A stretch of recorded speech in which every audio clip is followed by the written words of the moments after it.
Gabriel Chen had negotiated peace treaties, mediated trade disputes, and helped integrate 3 different species into cooperative governance structures over his 20-year diplomatic career.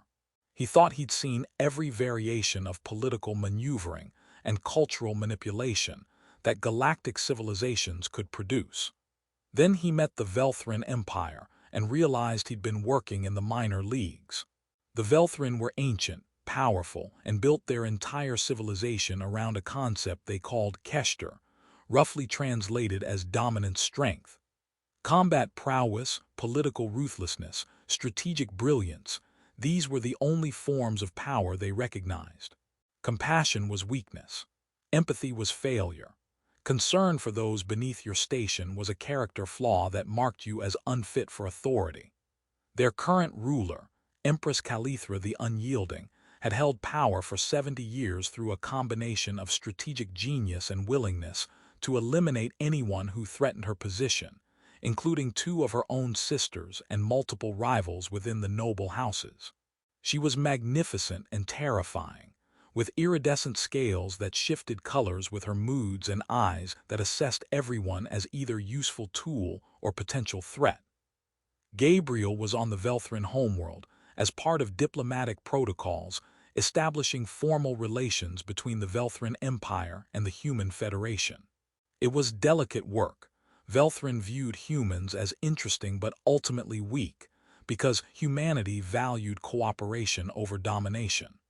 Gabriel's job was to demonstrate that different approaches to power could coexist without conflict. During a formal reception, Gabriel was introduced to the imperial family. The Empress's daughters stood in order of precedence. Cirith, the eldest and heir apparent, was a brilliant military strategist who'd won 3 major campaigns before age 30. Velora, the middle daughter, controlled vast intelligence networks and was rumored to know every secret worth knowing in Velin space. And then there was Nisara, the youngest, who stood slightly apart from her sisters with an expression that suggested she'd rather be anywhere else. Gabriel noticed her immediately, not because of her appearance. All 3 daughters were objectively striking by any species standards, but because of how others treated her. When Cirith spoke, nobles leaned in attentively. When Velora moved, courtiers calculated how to position themselves favorably. When Nisara tried to contribute to conversation, people's attention drifted as if she hadn't spoken. During a brief private moment, Gabriel's cultural liaison explained the situation. Princess Nisara was considered a disgrace to the imperial line. She had no talent for combat. In a culture where martial prowess was essential, she'd failed basic warrior training. She had no interest in political scheming. In a society built on manipulation and power plays, she was dangerously honest. Worst of all, she showed empathy to subordinates and questioned whether violence was always necessary. In Velin terms, she was fundamentally, irredeemably weak. The Empress tolerated Nisara's existence because eliminating her own daughter would appear weak, as if Calithra couldn't handle one ineffectual child. But Nisara's presence was an embarrassment, a constant reminder that even the unyielding Empress had produced one failure. 2 weeks into the diplomatic mission, the Empress requested a private audience with Gabriel. This was unusual. Most negotiations happened through intermediaries and formal channels. Gabriel entered the private audience chamber uncertain what to expect. The Empress got directly to the point, because Velin didn't waste time on diplomatic pleasantries when actual business was at hand. She proposed a marriage between Princess Nisara and Gabriel Chen.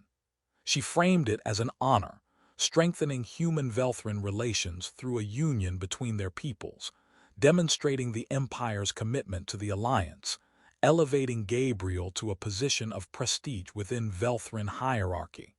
Gabriel had been in diplomacy long enough to recognize a trap disguised as an opportunity. He asked politely what would happen to Nisara's position in the succession if she married a human. The Empress's answer was immediate. She would be formally removed from the line of succession, as Velthrin law prohibited anyone bonded to non-Velthrin from holding imperial authority. Nisara would live in human territories, subject to human governance rather than imperial control. The real purpose became clear. This wasn't an honor, it was an exile. The Empress wanted to remove Nisara from the court, erase her from Velthrin imperial history, make her someone else's problem. She expected Gabriel to refuse because what human would want to marry into a family that openly despised the bride? Gabriel asked for time to consider. The Empress granted him 3 days, clearly confident he'd politely decline, and she'd have to find some other method of disposing of her embarrassing youngest daughter. Gabriel spent those 3 days doing what he did best, gathering information. He talked to servants, lower-ranking officials, anyone who'd actually interacted with Nisara beyond formal court functions. The picture that emerged was fascinating. Nisara was kind to servants, which Velthrin nobles considered bizarre. She mediated disputes between staff members, seeking solutions that worked for everyone rather than imposing dominance.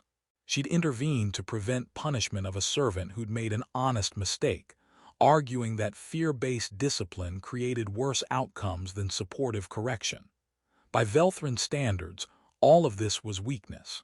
By Gabriel's standards, it was exactly the kind of strength his culture valued: compassion, thoughtfulness, the courage to stand against unjust systems.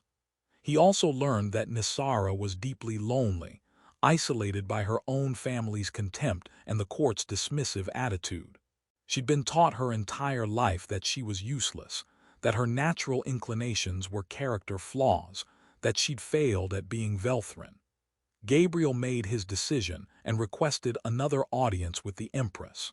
He accepted the marriage proposal, with one condition: Nisara must agree freely, not be commanded into it. The Empress was visibly surprised but agreed, probably assuming Nisara would refuse and spare everyone the awkwardness. Nisara was summoned to the audience chamber. The Empress explained the proposal with barely concealed contempt. Gabriel Chen had agreed to marry her, removing her from succession and sending her to human territories. Nisara could refuse, of course, though that would leave the question of what to do with her still unresolved. Nisara looked at Gabriel directly for the first time, her eyes searching his face. She asked quietly why he'd agree to this. Gabriel's answer was honest.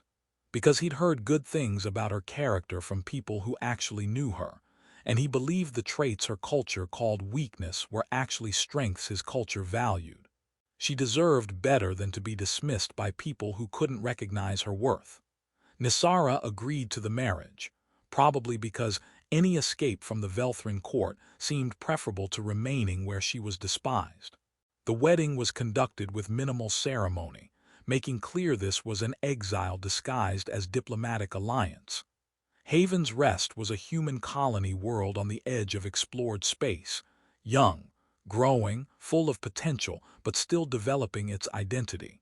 Gabriel had been assigned as governor 2 years prior, working to build a community that could thrive in a challenging environment, while integrating multiple species who'd chosen to settle there. Nisara arrived expecting to be treated as the burden her mother always called her. Instead, Gabriel treated her as a partner. He showed her around the colony, explained the challenges they faced, and asked for her perspectives. This was completely foreign to Nisara. In Velthrin culture, asking someone deemed weak for their opinion would itself be seen as weakness. But Gabriel explained that human culture worked differently. They valued diverse perspectives because problems were complex and no single viewpoint could address everything. They believed strength came in many forms: the courage to show compassion, the resilience to maintain principles under pressure, the wisdom to question rather than blindly follow tradition. Slowly, over months and then years, Nisara began to realize that what her mother called weakness might actually be strengths that Velthrin culture failed to recognize. Her natural empathy helped her understand the needs of different species in the colony. Her thoughtfulness led to careful consideration of how policies would affect everyone, not just the most powerful groups. Her questioning nature identified problems in systems that others accepted without examination. She started applying these inclinations to governance on Haven's Rest.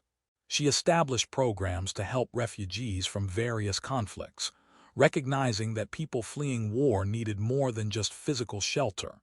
They needed community, purpose, pathways to rebuild their lives. She created systems for integrating different species into the colony's community, understanding that successful integration required recognizing and respecting different cultural values rather than imposing one dominant model. When disputes arose between groups, Nisara mediated with an approach that sought understanding rather than domination. She asked all parties what they actually needed, what they feared, what outcomes would satisfy them. Then she helped craft solutions that addressed those underlying needs rather than just imposing someone's will on others. Gabriel supported her work, recognizing that she had talents for building inclusive communities that his more direct approach sometimes missed. Where he saw problems to solve, Nisara saw people who needed understanding. Where he implemented systems, Nisara ensured those systems served everyone rather than just the majority. The colony thrived under their partnership. Other colonies struggled with interspecies tensions, different species having different needs, conflicts over resources, cultural misunderstandings escalating into violence. Haven's Rest avoided most of these problems because Nisara's approach anticipated and addressed issues before they became conflicts. Word spread that the useless, Velin princess had found purpose on a backwater human colony, but the reports were dismissed by the Empress. What happened on remote colonies was irrelevant to imperial power. Nisara was exactly where the Empress wanted her, erased from Velin history, living in obscurity. Gabriel and Nisara had 3 children over the years: Kale, Lissa, and young Marcus. The children were hybrid human Velin, with physical characteristics from both species and cultural influences from both parents. They had Velin scale patterns mixed with human skin tones, strength from both heritages, and minds that seamlessly navigated both cultures. They were raised with human values of empathy and cooperation, but also taught to be proud of their Velin heritage, the parts worth preserving. Nisara ensured they learned Velin history, language, and traditions, but framed through the lens of what those traditions were meant to serve rather than blind adherence to forms. The children thrived in ways that shocked occasional Velin visitors. Kale combined Velin combat instincts with human tactical innovation in ways that impressed even traditional warriors. Lissa showed diplomatic abilities that came from understanding both cultures intuitively. Young Marcus demonstrated leadership qualities that drew from both heritages. Nisara became an advocate for hybrid children across human and Velin territories, working to ensure they weren't treated as outcasts by either culture. She wrote extensively about hybrid identity, published research about the strengths that came from multicultural heritage, and created support networks for families navigating similar challenges. 20 years passed. The galaxy changed in ways the Empress didn't anticipate. The rigid hierarchies and dominance-based systems that sustained Velin power for centuries were becoming less effective in an increasingly interconnected galactic community. Younger species were forming alliances based on mutual benefit rather than submission to stronger powers. Trade networks shifted toward cooperative models that created value for all participants rather than extracting resources for dominant powers. The old ways of maintaining power through fear and military dominance were giving diminishing returns. Velin military strength remained impressive, but it couldn't force cooperation that would be more valuable than submission. Political scheming still worked within certain contexts, but it created resistance and distrust that made long-term partnerships impossible. Meanwhile, Haven's Rest had become something remarkable. What started as a remote colony was now a thriving hub of interspecies cooperation, cultural exchange, and economic innovation. Species from across the region sent representatives to study how Haven's Rest managed successful integration. Colonies facing conflicts requested mediation from Nisara, whose reputation for fair and effective dispute resolution had spread far beyond her initial expectations. The useless princess had built something more influential than military conquest or political manipulation. She'd created a model for how diverse beings could live together successfully, and that model was being adopted across the galaxy. The crisis that brought everything to a head started in the Corvox sector. Multiple colonies facing resource shortages, interspecies conflicts escalating toward open warfare, and traditional power structures failing to provide solutions.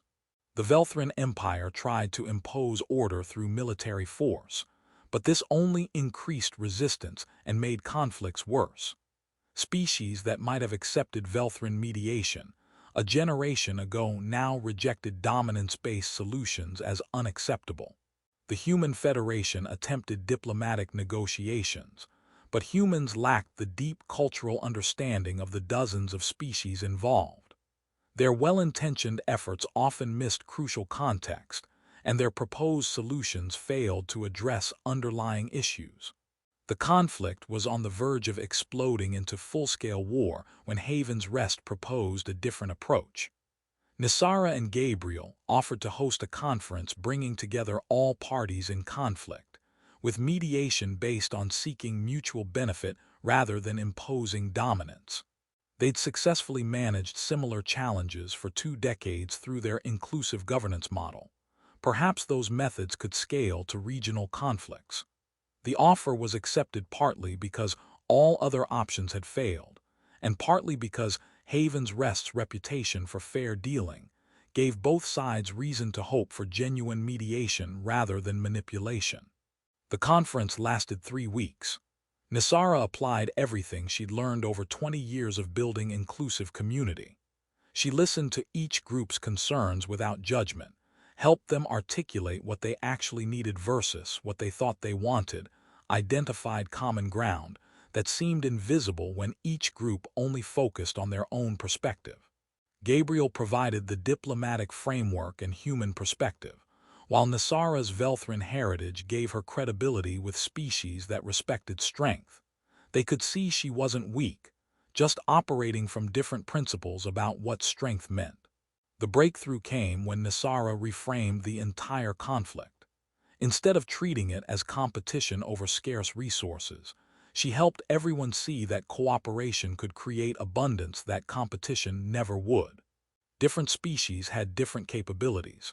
If they worked together, they could develop resources none could access alone. The agreements brokered at Haven's Rest satisfied all parties by recognizing that different species valued different things, and solutions didn't require one group dominating others. Trade arrangements, resource sharing, mutual defense pacts, all structured as genuine partnerships rather than dominance hierarchies. Word of the conference's success spread rapidly across the galaxy. Suddenly, the useless princess who was exiled to irrelevance was being recognized as someone who'd accomplished what the most powerful empires couldn't. Requests flooded in from across the galaxy for Nisara to mediate other conflicts, to advise on inclusive governance systems, to help communities implement Haven's Rest's successful integration models. Nisara and Gabriel's children also began making names for themselves in ways that shocked Velin observers. Kale, the eldest, was recruited by a multi-species military alliance. His combination of Velin combat prowess with human tactical innovation made him a brilliant commander who won victories while minimizing casualties, a concept foreign to traditional Velin military doctrine. Lissa became a scholar studying how to bridge cultural divides. Her published work influenced diplomatic protocols across multiple civilizations, introducing frameworks for recognizing different cultural values without imposing single dominant standards. Young Marcus showed diplomatic talents that suggested he'd follow his parents' path, mediating disputes between student groups at the Multi-Species Academy. He attended with a natural grace that came from being raised in two cultures simultaneously. The hybrid children embodied a strength that neither purely human nor purely Velthrin individuals possessed. They seamlessly navigated multiple cultures, understood diverse perspectives intuitively, and demonstrated that combining different approaches created something more powerful than either alone. The Velthrin Empress couldn't ignore this anymore. Her daughter, the one she dismissed and exiled, was gaining influence that rivaled her own, but of a completely different kind. Not through military dominance or political scheming, but through actually solving problems that mattered to billions of beings across the galaxy. Nisara's reputation grew, while the Empress's approach became increasingly seen as outdated. Younger Velthrin were questioning whether the old ways served them well. Allied species were seeking more equitable relationships. The Empire's influence was waning as cooperative models like Haven's Rest demonstrated viable alternatives. The Empress summoned Nisara back to the Velthrin homeworld for the first time in 20 years, ostensibly to discuss diplomatic matters, but actually to assess what her discarded daughter had become. The reunion between Nisara and her mother took place in the same private audience chamber where the marriage had been arranged 20 years prior.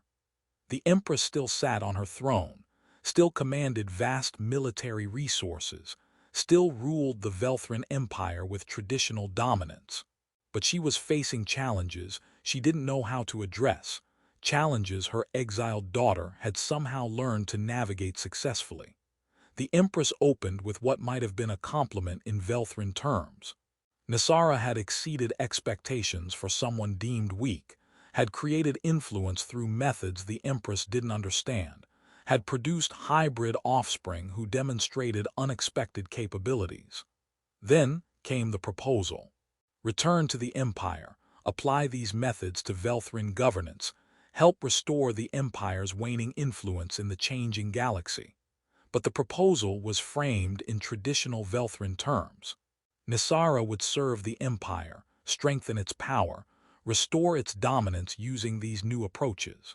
She'd be given position and authority, formally restored to the line of succession, recognized as valuable rather than useless. Nisara refused. Her answer was calm but firm. Her methods worked precisely because they weren't about dominance or power. They were about recognizing that different beings had different strengths, that cooperation created better outcomes than submission, that empathy and understanding were themselves forms of power that Velthrin culture never valued. She couldn't return to serve an empire that would use inclusive approaches as just another tool for dominance. That would corrupt everything she'd built, transform cooperative methods into manipulative techniques, and ultimately fail because the foundation would be wrong. The Empress didn't understand. She'd given Nisara everything she'd asked for as a child: recognition, authority, position. Why refuse? Nisara's answer cut deeper than any political argument. Because her mother was still treating strength and weakness as the only meaningful categories, still couldn't recognize that the very framework was limited. What the Empress called weakness, compassion, empathy, concern for others, had proven to be exactly what the galaxy needed. What the Empress valued as strength, dominance, ruthlessness, zero-sum competition, was becoming obsolete in an interconnected galactic community where cooperation created more value than conquest. Nisara had achieved influence and respect that the Empress herself couldn't command in this changing galaxy, and she'd achieved it by embracing exactly the traits her mother had taught her to despise. The conversation was interrupted by Cirith and Velora, who'd requested to attend. The Empress's other daughters had their own reactions to Nisara's rise. Cirith, the military genius, admitted she'd been watching Nisara's mediation work with professional interest. Nisara had achieved strategic victories without firing shots, had solved conflicts that military force only worsened. She'd won loyalty from diverse species who would never submit to Velthrin dominance but genuinely respected Nisara's approach. Velora, the political operative, acknowledged that Nisara wielded influence through genuine respect rather than manipulation or fear. People trusted her because she'd proven trustworthy, followed her guidance because it demonstrably worked, and valued her perspective because she valued theirs. That was power their mother's methods couldn't create. Both sisters admitted they'd underestimated Nisara for decades, following their mother's assessment that she was weak. Now they could see she possessed forms of power they'd never developed because Velthrin culture taught them to dismiss such approaches. The Empress was forced to sit silent while her three daughters had a conversation that wouldn't have been possible years ago. Cirith and Velora treating Nisara as an equal, seeking her perspective, acknowledging her achievements. It was everything the Empress had never done, and seeing it made her confront uncomfortable truths about her own limitations. Years later, when the Empress finally stepped down from power, not through defeat but through recognition that her approach no longer served her people, succession didn't follow traditional lines. Cirith and Velora both declined the throne, recognizing they were products of the old system. They formally petitioned that Nisara be offered leadership, not to rule as empresses traditionally had, but to help guide the Velin Empire's transformation into something that could thrive in the changing galaxy. Nisara considered the offer carefully. She discussed it extensively with Gabriel, with their children, with the community on Haven's Rest. Eventually she accepted, but on her terms. She wouldn't abandon Haven's Rest or Gabriel to rule from the Velthrin homeworld. Instead, she'd serve as a bridge, helping the Empire evolve while maintaining her base in the community that allowed her to develop her true strengths. She brought Gabriel and their hybrid children into Velthrin governance, demonstrating that diverse perspectives made institutions stronger. She implemented systems that valued different forms of contribution rather than only rewarding dominance. She transformed Velthrin's diplomatic approach from demanding submission to building genuine partnerships. The changes weren't easy. Conservative factions resisted, arguing that abandoning traditional values would weaken the empire. But Nisara could point to concrete results: Haven's Rest's success, the conflicts she'd mediated, the alliances built through cooperation rather than dominance. Results mattered more than ideology. The former empress lived to see her discarded daughter become more influential than she'd ever been, achieving it through methods the empress had spent 70 years dismissing as weakness. She watched Nisara stand before the Velthrin court with Gabriel beside her, their hybrid children representing the empire's future, speaking about changes that honored Velthrin heritage while embracing the reality that survival required evolution. It was a bitter realization that her own blind spots and rigid values had led her to exile the daughter, who possessed exactly what the empire needed for its future. She'd called Nisara useless because Nisara didn't conform to narrow definitions of strength. She'd sent her away to erase her from history, and instead had freed her to become something the Empress could never be. The story ended not with perfect resolution, but with transformation underway. Nisara leading the Velthrin Empire toward an uncertain future, guided by principles the culture was still learning to value. Gabriel supporting her as he always had, bringing human perspectives that complemented Velthrin's strengths. Their children embodying possibilities that neither species could achieve alone. And the former empress, watching from the edges, finally understanding what she'd failed to see for so many years. That what we dismiss in others often reveals our own limitations, that different forms of strength deserve recognition, and that sometimes what seems like weakness is simply strength we haven't learned to value yet. The useless daughter had become the empire's future, not despite her mother's contempt but partly because of it. The exile meant as erasure had instead become the foundation for transformation. And the empress who'd thought she was disposing of a problem had instead enabled the very changes her empire needed to survive. Changes she could never have led herself because she couldn't see past her own rigid framework of strength and weakness. A reminder that our judgments of others say more about us than them, that dismissing different approaches limits our own possibilities, and that sometimes the greatest gift we can give is getting out of someone's way and letting them become what they were always meant to be.